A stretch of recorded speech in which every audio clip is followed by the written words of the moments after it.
beautiful studio at UC TV RNC Productions for allowing us to host this meeting here today. Now, thank you everyone who are here in the meeting in person today. I want to guarantee you, okay, we have put every effort that we could find to make this place safe.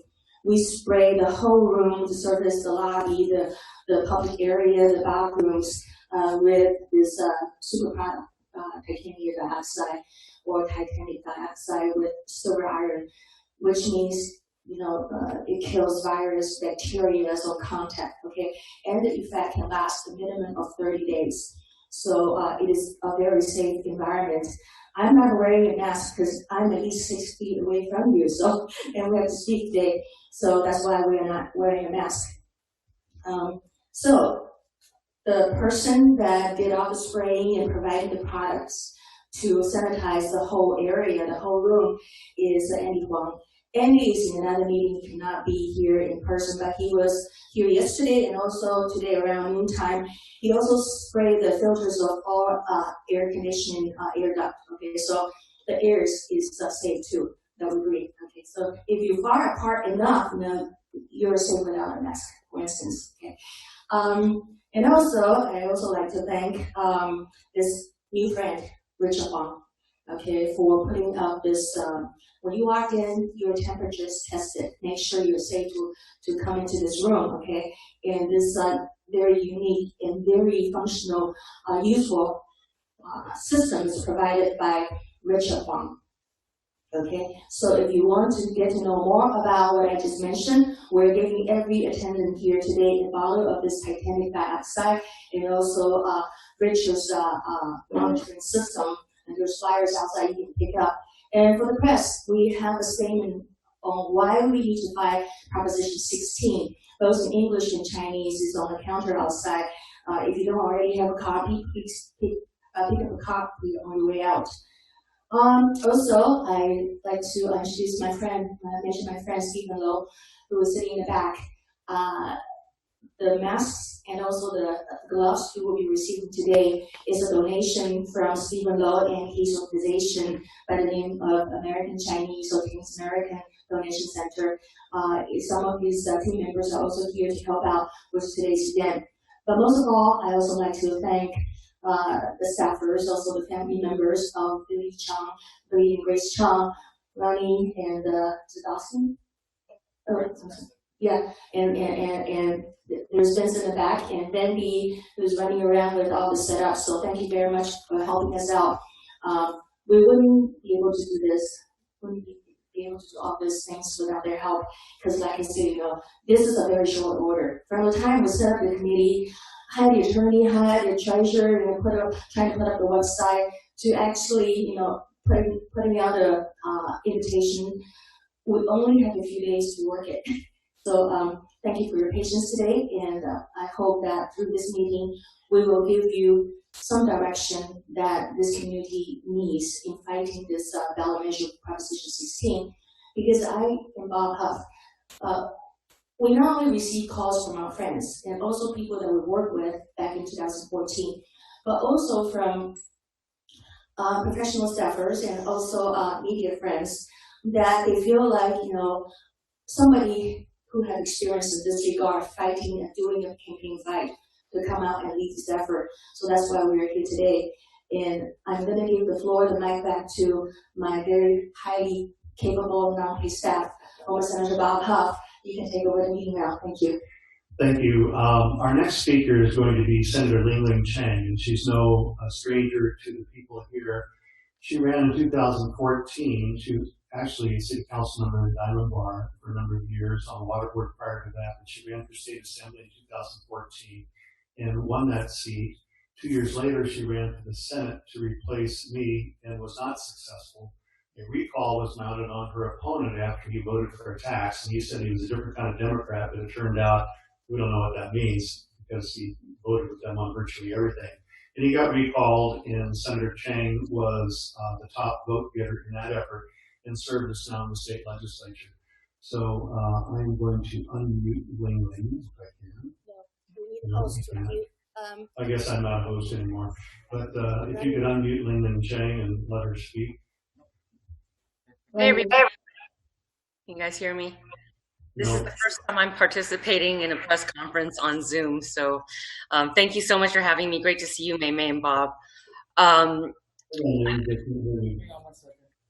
Is it okay? No. Not yet. Not yet. On a computer, but not over the system. Yes, you're good. Great. Again, thank you so much, Bob and May, for having me. Look, racism exists, discrimination exists, and this is no secret. I've experienced it myself constantly, and we see it in the news. Many of us have experienced it in the API community during the COVID crisis, but the message today is clear. The answer to racial and ethnic discrimination is not more discrimination, and it's certainly not state-sanctioned discrimination. And you've heard what Prop 209 is, but this is what Prop 16 wants to jettison from our state constitution. The state shall not discriminate against or grant preferential treatment to any individual or group on the basis of race, sex, color, ethnicity, or national origin in the operation of public employment, public education, or public contracting. So what is so controversial about that? And how did we get to the point where we are now advocating for discrimination in the law? The words affirmative action do not appear in ACA 5 and now Prop 16. It's about discrimination, legalized discrimination. And I acknowledge the problem that the proponents are trying to solve, that we should be working to increase representation of women and minorities in our public institutions. And I personally share that goal. But let's look at some of the numbers in higher education, for example. And I know, Bob, you shared some. So since in 1994, prior to the enactment of Proposition 209, UC freshman enrollment for Black and African Americans have almost doubled. Freshman enrollment for Hispanic Latinos increased by almost 243%. White first-year freshman enrollment is equal to what it was in 1994. And here's a recent headline from the LA Times. UC admits largest, most diverse class ever of Californian freshmen. We have some of the most diverse universities in the country. Our public universities and colleges are some of the most diverse in the state. But knowing this, why would we all of a sudden inject race into our enrollment process? So I kind of want to offer up some solutions, right? Because we always talk about the problem and people always complain, well, you know, what about solutions? So here are some solutions. How do we grow equality? We need to improve our existing system and institutions. Let's look at our public schools. Our public schools are letting down students in some of the most vulnerable areas of the state. Too many low-income minority students are not getting the education they deserve in primary and secondary grades. So for example, 21% of African-American students who graduated in 2018 were considered prepared for college or career, compared to 52% of white students and 74% of Asian students. And this is absolutely not acceptable. We owe it to these students to push for comprehensive school reforms and funding so all students are prepared for higher education. Many of us here today, including myself, have fought for school reform for years, but instead of improving our schools and ensuring kids receive the best education possible, too many politicians resist change. Now is the time for this change, and it's not time for Prop 16. Just consider right now your zip code is the biggest determination of how good your education will be in school. So if a mom in a low-income neighborhood wants to send her child to a school across town that provides a better program for her child, she's forbidden from allowing her child to go to that school. We have decades of laws, rigid institutions, and economic circumstances that determine where your zip code will be, but now your zip code determines what education you get. This is wrong, and we need to fix it. Every time a bill is introduced in Sacramento to provide minority and low-income students with more public school options, it's resisted by so many.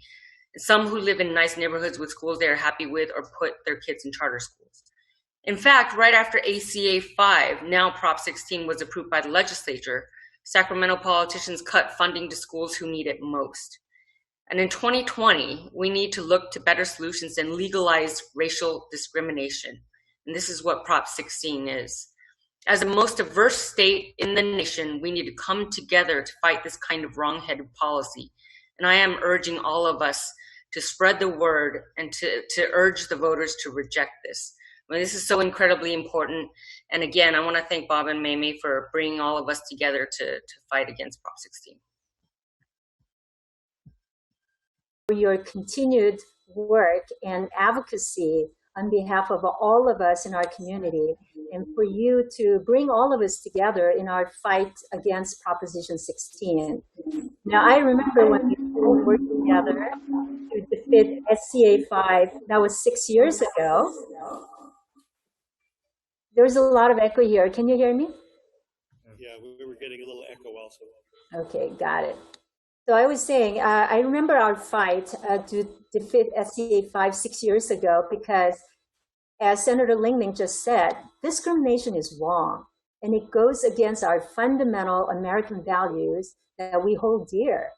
America was founded on the idea that all men are created equal, and I think I heard Senator Bob Huff say that in your opening. In America, we value the individual and believe that people deserve to be judged on their merits and not discriminated against because of their heritage, race, or background. My family immigrated to the United States for the hope and equal opportunity for a better life that this great country provides.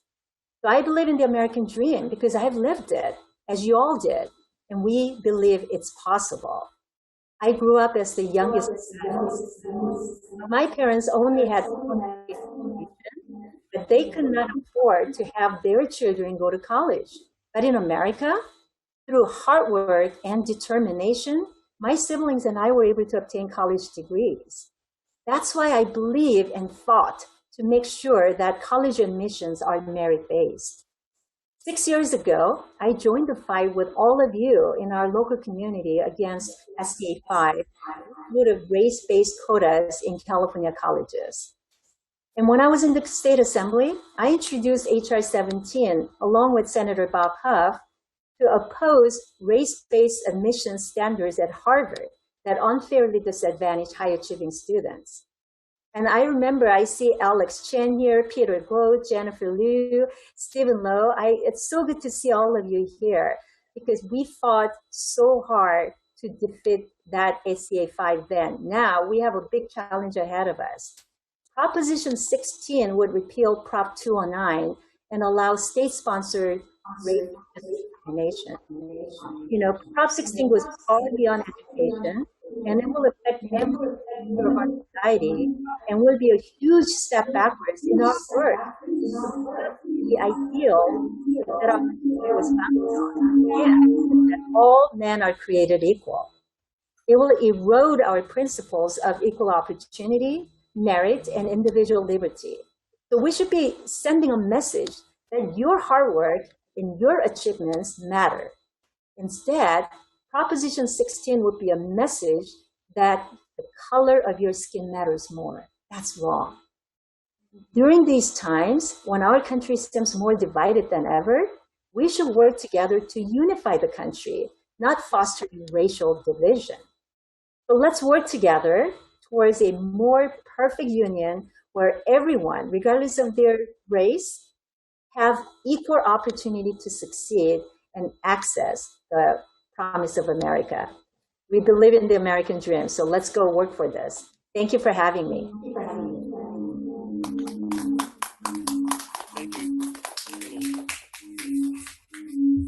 Thank you. Thank you, Young Kim. Getting a lot of feedback. I don't see if Supervisor Michelle Steele is on yet, or Kathryn Baker. So we'll ask Peter Guo to speak next. Peter is the Vice Chair of the California Republican Party and was with us in the trenches fighting SCA 5